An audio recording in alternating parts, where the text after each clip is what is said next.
Application ना देके या डिप्टी कमिश्नर के ऑफिस पे आने के लिए मजबूर किया। तो ये है कि हमारा लोकतंत्र के ऊपर कितना बड़ा हमला है कि हम अपने किए हुए फैसले के अनुसार उस मंत्री के घर पे जाके दस्तक भी नहीं दे सकते। हमारी मुख्य मांग एक तो जो 4 लेबर कोड भारत की सरकार अभी लेके आई है अपनी बिहार की जीत के नशे के चूर में एकदम जो लेके आई है, तो उसका हम विरोध करते हैं। ये सीधा सीधा हमारे ऊपर हमला है। जो लोगों को खुश करने की बात कर रहे हैं कि 1 साल के बाद ग्रेचुटी देंगे। 1 साल के बाद ग्रेचुटी 15 दिन की बनती है और 1 साल के बाद अगर कोई नौकरी से निकालता है तो 45 दिन की तनख्वाह बनती है। तो सीधा सीधा मजदूर के ऊपर हमला है। और क्या अपनी सरकारी कोई भी नौकरी है जो वो रेगुलर की गारंटी नहीं मान सकता है। और दूसरा ICDS को लेकर जो ये हजारों आंगनबाड़ी वर्कर हेल्पर और हमारी जो मिड डे मील रसोइया बहनें यहाँ पे आई है, इनके ऊपर सबसे बड़ा हमला जो SIR सरकार लेके आई है, उसके लिए किसी भी तरह का कोई वॉलंटियर नियुक्त नहीं किया गया। उनको सब कुछ काम चाहिए, फिर मुफ्त में चाहिए। आंगनबाड़ी वर्कर हेल्पर के ऊपर लगातार काम का बोझ बढ़ता जा रहा है। आंगनबाड़ी 6 सेवाओं के लिए भर्ती किया और 18 काम दिए गए और 18 काम से भी मन नहीं भरा। पोषण अभियान का काम 17 डिपार्टमेंट का है, कोई डिपार्टमेंट देखने को नहीं मिलता। सारा बोझ आंगनबाड़ी के ऊपर है। SIR का काम भी आंगनबाड़ी के ऊपर है। और एक नया चांद चढ़ाया परस फेशियल रिकॉग्नाइजेशन सिस्टम। जो आप पहिया खिचड़ी देनी है उसके लिए लाभपात्री के पास मोबाइल होना जरूरी है, मोबाइल का रिचार्ज रहना जरूरी है। और आंगनबाड़ी वर्कर को घटिया दर्जे का मोबाइल जो दिया गया है को 2G और 3G 4G और 5G के बिना अपडेट नहीं हो रहा है। 10,000 की नौकरी करने वाली आंगनबाड़ी वर्कर हेल्पर अपने उसी मानदेय से मोबाइल खरीद के काम अपडेट कर रही है। और दूसरा, भारत की सरकार जो श्रीमती अन्नपूर्णा देवी जिसकी मंत्री हैं, महिला बाल विकास मंत्री, ऐसे कंस्टिट्यूएंसी से हैं, 2000 साल का मोबाइल 13 रिचार्ज बनते हैं। हिंदुस्तान की जितनी भी टेलीकॉम कंपनी है 28 दिन का रिचार्ज करती है। तो 28 दिन का रिचार्ज आप गुणा करिए 13 से, 364 दिन बनते हैं। 154 रुपया 55 पैसे बिल। हिंदुस्तान की कोई भी टेलीकॉम कंपनी 154 रुपए में मोबाइल का रिचार्ज नहीं करती। और उनको पूरा 2GB के डाटे के लिए हर काम अपडेट चाहिए, लोकेशन ऑन चाहिए, बच्चा खाना खाते हुए की फोटो चाहिए। ये करोड़ों रुपयों का गारंटी के MP के उसका लोकेशन कहाँ है, उसकी कंस्टिट्यूएंसी का, उसका आगे रणनीति है। पहले ये देंगे, मांग पत्र देंगे। अभी 3 दिसंबर को बात किया है अन्नपूर्णा जी ने, बात किया HD कुमारस्वामी उद्योग मंत्री के घर का गिराव कर्नाटका बेंगलोर के अंदर वहाँ पे हुआ। और उन्होंने बात किया कि हम जब आपका घर का रास्ता खोलेंगे, जब हमारी आप मंत्री से बात करवाएंगे। तो उन्होंने एजुकेशन मिनिस्टर से बात किया, अन्नपूर्णा जी से बात किया। पर बड़ा दुख की बात है कि अन्नपूर्णा जी ने एक बात के लिए भी यस नहीं किया कि मैं मोबाइल का बिल दूंगी या घटिया फोन दिए अच्छे फोन दूंगी। या आंगनबाड़ी के अंदर काम करने वाली महिला बड़ी गिनती में विधवा है, तलाकशुदा है, सिंगल वुमेन है या तो दलित गरीब परिवारों से है। तो ये बताइए वो अपने बच्चों की फीस भरे या सरकारी मोबाइल को रिचार्ज करे, अपना मोबाइल खरीदे, उसको रिचार्ज करे, 2GB डाटे से काम करे। FRS के नाम पे 100% दिखाने के लिए आंगनबाड़ी वर्कर के ऊपर प्रेशर है कि आप माइग्रेंट कर दो बच्चों को। 50 लाख बच्चे माइग्रेंट कर दिए, ये सरकारी डैशबोर्ड का आंकड़ा है। तो ये 50 लाख बच्चे किस देश में चले गए? हरियाणा से पंजाब गए होंगे, बिहार से उत्तरांचल गए होंगे, उत्तरांचल से राजस्थान गए होंगे। ICDS तो पूरा देश में एक है, तो ICDS के डैशबोर्ड से 50 लाख बच्चा कहाँ चला गया? क्योंकि जिन माँ बाप के पास मोबाइल नहीं है वो FRS नहीं करा सकता। वो फोटो खींचने जाएगी, OTP उसके माँ बाप पे आएगा, eKYC होगा तो बोलेगा भी हमें तो राशन ही नहीं चाहिए, इस राशन के लिए हम मोबाइल नहीं खरीद सकते, रिचार्ज नहीं रख सकते। कोई गरीब मजदूर ने कभी अपना आधार कार्ड करवाने के लिए, लिंक करने के लिए कोई मोबाइल लिया होगा छोटा सा, पति दूसरे राज्य के अंदर प्रवासी मजदूर के रूप में काम कर रहा है, उसको OTP देखना नहीं आ रहा है। इतना साइबर क्राइम है, बच्चे OTP का नंबर बता देते हैं, लाभपात्री को जो लाभ मिलना है वो OTP के नाम पे उनके घर का जो जमा पूंजी है 10,000 5,000 वो भी खाली हो रहा है। तो हमारी ये लड़ाई है कि हम मांग कर रहे हैं अन्नपूर्णा जी से, FRS के नाम पे गरीबों के बच्चों का भोजन खाना बंद कीजिए। ये हकदार हैं, लाभपात्री नहीं है। ये जनता के टैक्स के पैसे से बनने वाला राशन है, ये कोई दान में या खैरात में नहीं दे रहा। ये राइट टू फूड है, हिंदुस्तान के कानून में दर्ज है। तो इसलिए FRS के नाम पे जो बच्चे हैं आंगनबाड़ी के वो काटने बंद किए जाए और आंगनबाड़ी वर्कर हेल्पर के खिलाफ जो कार्रवाई है वो बंद की जाए। और जो गुजरात हाई कोर्ट का ऑर्डर है आंगनबाड़ी वर्कर हेल्पर को सरकारी कर्मचारी बनाने का, उसको इम्प्लीमेंट किया जाए। और सुप्रीम कोर्ट का ऑर्डर अप्रैल 2022 का कि आंगनबाड़ी वर्कर हेल्पर को ग्रेच्युटी दिया जाए, अब तक भारत की सरकार ने एक पन्ना भी नहीं पलटा। जहाँ पे वोट चाहिए था सिर्फ गुजरात में इम्प्लीमेंट कर दिया, बाकी किसी भी राज्य में उसको इम्प्लीमेंट नहीं किया। हम मांग करते हैं कि उसको इम्प्लीमेंट किया जाए, इसी को लेके हमारा ये प्रोटेस्ट।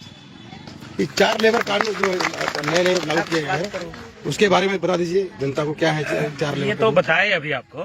4 लेबर कोड जो कानून है उसके तहत है कि फिक्स टर्म रोजगार, कि 1 साल में भी आप रिटायर हो जाइएगा, 1 साल काम करिए, रिटायर हो जाइए, उसके बाद हम ग्रेच्युटी देंगे। अभी बताइए कि 15 दिन का ग्रेच्युटी देंगे। 15 दिन का क्या ग्रेच्युटी होता है, कितना होगा? मतलब कि एक एम्प्लॉय जो है वो बार बार रिटायर हो सकता है, दूसरे जगह, एक जगह रिटायर हो जाइए, दूसरा जगह काम ढूंढिए, और आपको कभी भी काम से निकाला जा सकता है, कभी भी आपकी मजदूरी को कम किया जा सकता है। ये है लेबर कोड। लेबर कोड में है कि 8 घंटा का जो अभी काम निर्धारित है वो 12 घंटा काम करना होगा, लेकिन उसके लिए कोई एक्स्ट्रा जो है वो पैसा नहीं देगा। तो ये लेबर कोड बहुत ही कर्मचारी मजदूरों के एकदम जबरदस्त तरीके से विरोधी है, इसलिए हम लोग लेबर कोड को रद्द करने की मांग कर रहे हैं। दूसरा है कि पहले हमारा जो कानून था, जिसको 1886 में अमेरिका के शहर शिकागो में आंदोलन शुरू हुआ था 8 घंटे के काम को लेकर, और उसमें हुआ था कि महिलाओं को रात की ड्यूटी के लिए बाध्य नहीं किया जा सकता है, बट इस कानून में महिलाओं को रात का ड्यूटी भी कंपनियों में, फैक्ट्रियों में दिया जाएगा। इसलिए औरत को जो 8 घंटे आराम के, 8 घंटे काम के और 8 घंटे अपने बच्चों और परिवार के साथ बिताने के लिए था, उसके ऊपर ये हमला है। 12 घंटे के काम के लिए मजबूर किया जाएगा। अभी 6 घंटे के लिए भर्ती करके 18 घंटे काम आंगनबाड़ी वर्कर हेल्पर से किया जा रहा है, तो 12 घंटे के लिए भर्ती करके वो कितने घंटे काम करेंगे इसकी कोई गारंटी नहीं है। और पहले ही औरत कहीं सेफ नहीं है, और रात को भी काम करेगी तो उनके ऊपर कितने सेक्सुअल हरासमेंट के हमले होंगे, इसकी कोई गिनती है, कोई सिक्योरिटी है, कोई सेफ्टी है, कोई कानून लागू नहीं है। इसलिए हम लेबर कानून के जो है इसका विरोध करते हैं। SIR में रात को फोन करते हैं, और SIR को रात आप बात SIR आंगनबाड़ी से लिया जाना चाहिए, इनसे नहीं कराया जाना चाहिए, क्योंकि हमारी आंगनबाड़ी का काम ठप हो रहा है। आंगनबाड़ी पे कोई काम नहीं हो रहा है, ऊपर से इतना हैरेसमेंट करते हैं एडमिनिस्ट्रेशन, SDM और DM, और उनको आज रात को फोन करते हैं। क्यों नहीं? बिल्कुल रात को फोन करते हैं, बेवक्त फोन करते हैं, रिपोर्ट मांगते हैं। ये बहुत गलत है। आप 12-14 घंटे काम करके भी आंगनबाड़ी हैरेसमेंट का शिकार है। तो ये SIR का काम वापस लिया जाए, इसके लिए अलग से जो है वो लोगों को रखा जाए, या जो टीचर्स या दूसरे लोग करें उनसे करा जाए। ये बच्चों के हक के साथ खिलवाड़ है, ये नहीं होना चाहिए। चुनाव कार्य से आज हम लोग पूरे जिला की सेविका सहायिका यहाँ आज प्रदर्शन में है, और आज दूसरे जिले के भी है। तो आज हम लोग करना था कि हमारी केंद्रीय मंत्री अन्नपूर्णा देवी के यहाँ आवास को घेराव करना था। ये पूरा ऑलरेडी अब चल रहा है, तो हम लोग को परमिशन नहीं मिला, जिसके चलते हम लोग जिला में आए। और जिला में आने का कारण है हम लोगों को कि हम लोग FRS से परेशान है, SIR से परेशान है।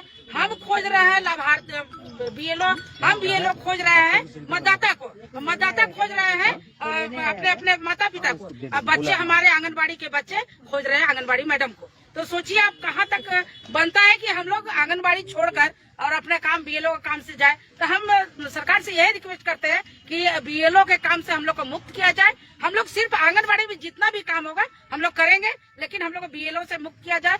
SRI का काम जो हो रहा है, ये पूरा तरीका से हम लोग सेविका पर शोषण का काम किया जा रहा है कि ये हम लोग कहाँ जाए ढूंढने के लिए मतदाता को। मतदाता आज जो यहाँ अगर रेंट पर रह रहे हैं, कल चल गए उत्तर प्रदेश, तो हम कहाँ ढूंढे? हम लोग के साथ में बहुत ही दिक्कत है। इसलिए हम सरकार से हम मांग करते हैं कि FRS का काम हम लोग से SIR का काम से हम लोग को मुक्त किया जाए, BLO के काम से मुक्त किया जाए। बहुत हम लोग FRS रद्द किया जाए। मतलब बता दीजिए डिटेल्स। जैसे हम लोग सिस्टम, फेशियल रिकॉग्नाइज सिस्टम, चेहरे का सत्यापन। अब आज हम आंगनबाड़ी वर्कर, आंगन सेंटर के अंदर एक गर्भवती आई है, उसका चेहरा लेना है, तो 9 महीने के बाद वो बच्चे की माँ बन गई तो उसका चेहरा चेंज हो जाता है, तो फिर उसका चेहरा लेना है। फिर चेहरा मैच नहीं हो रहा है, आधा घंटा इंटरनेट की सुई घूमती रहती है, मोबाइल अच्छा नहीं है, फिर उसका OTP है, उसके पास मोबाइल नहीं है, उसके पति के मोबाइल से उसका आधार कार्ड लिंक है, उसके पास OTP जाएगा, वो OTP देखना नहीं जानता है, बताना नहीं जानता है, वो फोन नहीं उठाता, कहीं कंबाइन चला रहा है, कहीं दान लगा रहा है, कहीं और काम कर रहा है।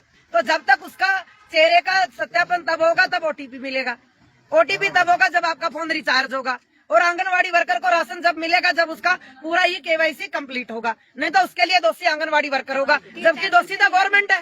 3 महीने से THR नहीं मिला प्रेग्नेंट को। राइट टू फूड के ऊपर हमला है ये गरीबों का।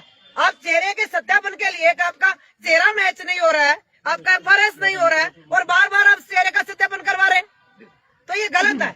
ये राइट टू फूड के तहत उनको एक बार आप कर लो, हमें कोई दिक्कत नहीं, हम विरोधी नहीं है, हम कोई रिश्वतखोर नहीं है, पर साधन दो, आंगनवाड़ी वर्कर को ट्रेनिंग दो, लैपटॉप दो, या तो आप मशीन दो, वाईफाई के कनेक्शन दो, आप साधन दो, लाभपात्री को मोबाइल दो, तभी वो आएगा ना ये KYC कराने के लिए। तो आप उसको सिर्फ दिखा रहे हैं कि सुपरवाइजर प्रेशर डाल रही है, 100% करो, नहीं तो बच्चे को माइग्रेंट करो। कहाँ गएगा वो? बिहार वाला माइग्रेंट कर देंगे राजस्थान। बच्चा तो 50 लाख उठ गया। और आंगनबाड़ी वर्कर का मानदेय काट रहे हैं कि तुमने FRS नहीं किया। बोलो हमारा कसूर क्या है इसमें? मोबाइल आपने नहीं दिया, रिचार्ज आप नहीं कर रहे, लाभपात्री इतना गरीब है कि आपने इनकम के सोर्स पैदा नहीं किए। 75 साल की आजादी के बाद भी लोगों के पास रोजगार नहीं है, इतनी खरीद शक्ति नहीं है कि वो मोबाइल ले ले, इतनी खरीद शक्ति नहीं और रिचार्ज करके रखे। भारत का हर नागरिक पढ़ा लिखा नहीं है जो आपको OTP बता सके। तो ये बताइए, इसके लिए हम दोषी हैं? हमारे आंगनबाड़ी वर्कर हेल्पर का मानदेय काटा जा रहा है, इसके लिए दोषी भारत की सरकार है। इससे भारत चमकेगा, इंडिया नहीं बनेगा। ये तो एकदम कुपोषित इंडिया बनाने के लिए जा रहा है। अभी आंगनबाड़ी सेविका लोगों का समाहरणालय परिसर में प्रदर्शन किया जा रहा है।